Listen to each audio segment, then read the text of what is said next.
ทักใครสบายดีทุกคนพี่น้องเมื่อทุกคนเป็นมันนี้ก็อยู่ซองเบาด้วยหาอยู่หากินอีกดาวพี่น้อยเขาต้นมังไห้นะมันเศร้ามาแล้วก็ได้ยิงตัวบางนะตัวหกมีอยู่จะเป็นยังไงก็ที่ตามมาชมเป็นแล้วกันคืนนี้จะนอนเฝ้าต้นมังไห้นอนอยู่นี่เลยพี่น้องลุ้นไปนำกันว่าสิมาหรือบ่มาต้นมังไห้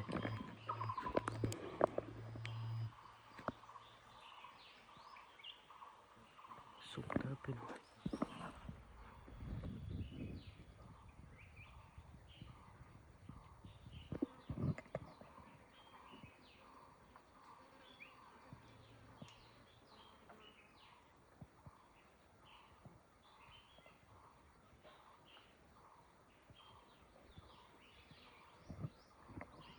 นกก็มีไหลต้นเศร้าไหลอยู่แต่ว่าต้นแรงเนี่ยนานเข้าพี่น้อย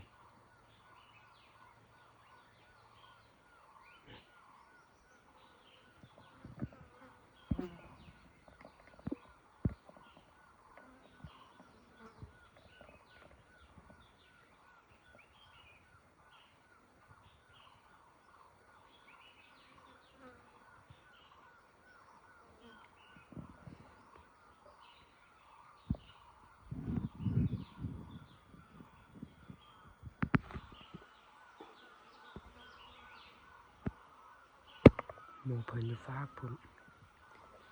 นนะ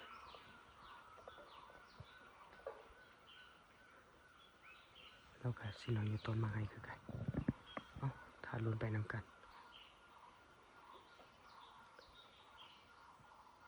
ทางนี้สิเพิ่นทับอีกแล้วพี่น้อง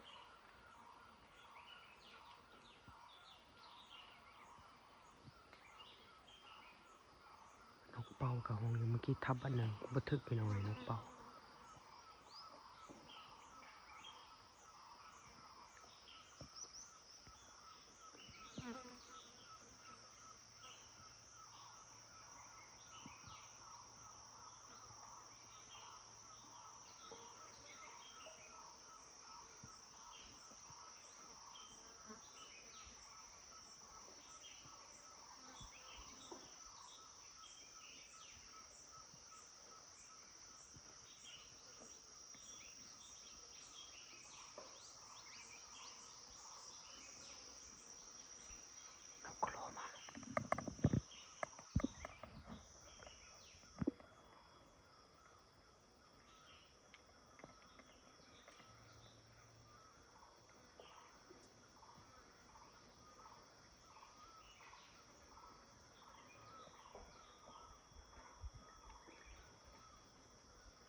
โอ้โหเริ่มเข้าแล้วพี่น้อง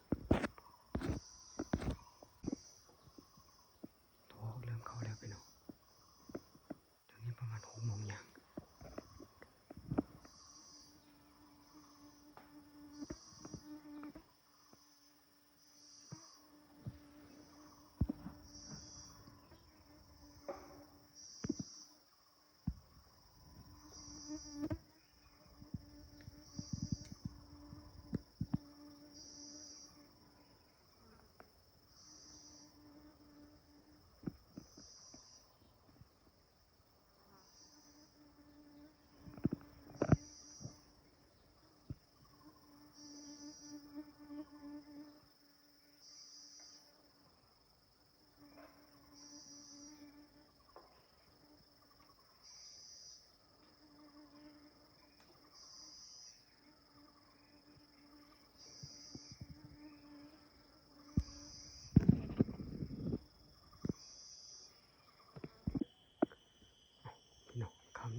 ตกประมาณ6-7 ตัวนี่แหละพี่น้อง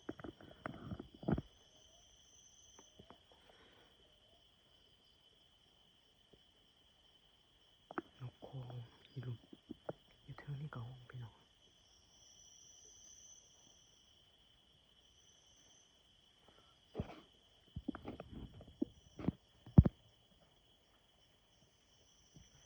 หมูไปสุกแล้ว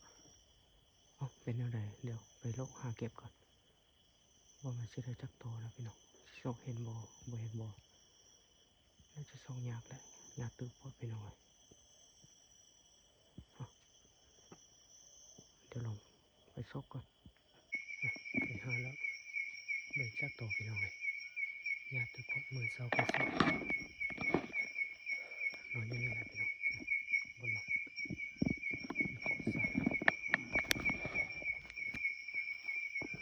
ต้นไม้เราลุ้นนำกันไปหน่อยว่าจะมีตัวสัตว์ยังมาให้จะนอนพักนี่แหละ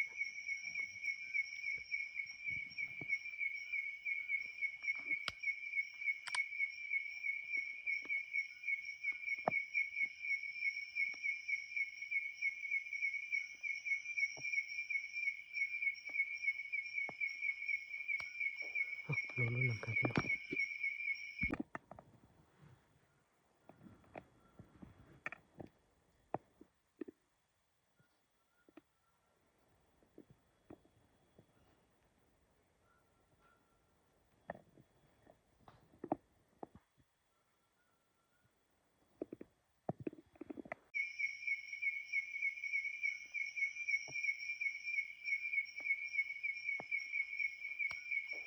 เราลุ้นนำกันพี่น้อง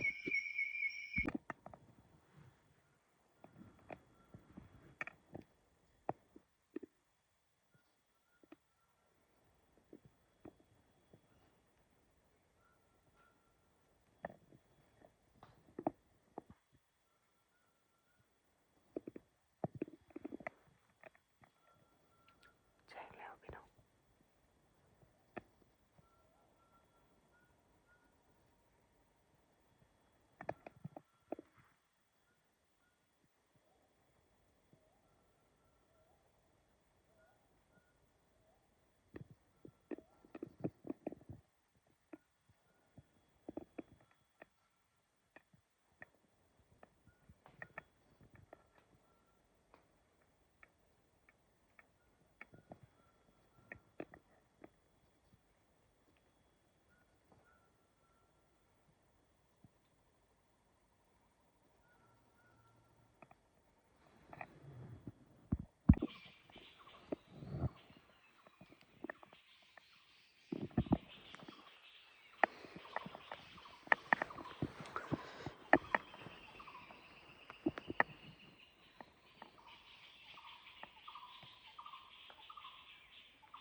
โคตรหนาวเลยเมื่อคืน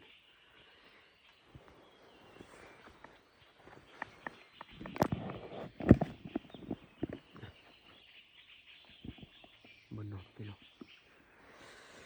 หนาวจัดแต่ว่ามันแล้วเมื่อคืนน่าจะเป็นตรงเย็นนะขึ้นมาพุ่นขึ้นมากกบางไฮเลยแหละพี่น้องแต่ว่าตกไปแล้วเดี๋ยวมันนึงก็จะเก็บ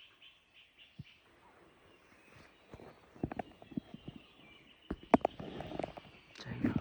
6 โมงไปแล้ว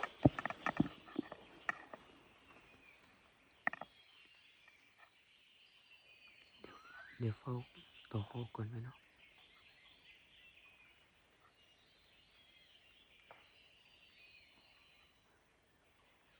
มาแล้ว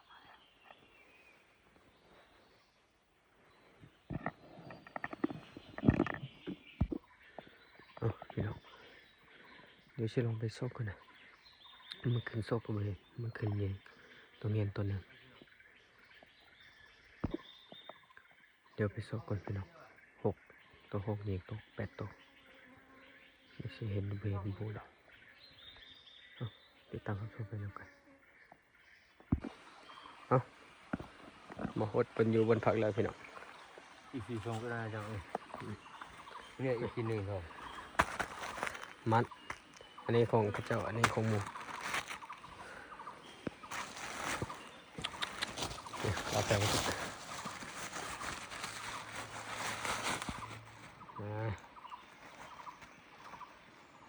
นนต้นว่างให้คนละต้นพี่น้องจะได้โซกบ่เห็นลายโตเติบนะ หัวงอ เอาอ้วนเอาตีนจุเอาอ้วนเอาตีน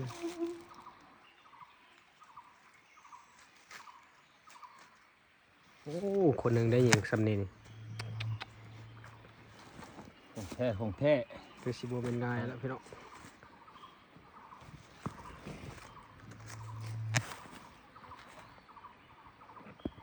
เอาสิใหญ่บอลแล้วได้พี่น้องเลยสิบยูดเต็งกินละเอาวันนี้ก็จบเพียงเท่านี้นนต้นว่าไงมืดขึ้นมาได้ร้อน ได้พันใหญ่ เอาก็ขอบใจที่ว่ามาเบิ่งตั้งแต่ต้นคลิปจนจบนะพี่น้องก็อย่าลืมกดไลค์กดแชร์เพื่อเป็นกำลังใจให้กับผ่านเลยเอาเจอกันคลิปหน้าพี่น้องเลย ผ่านไม้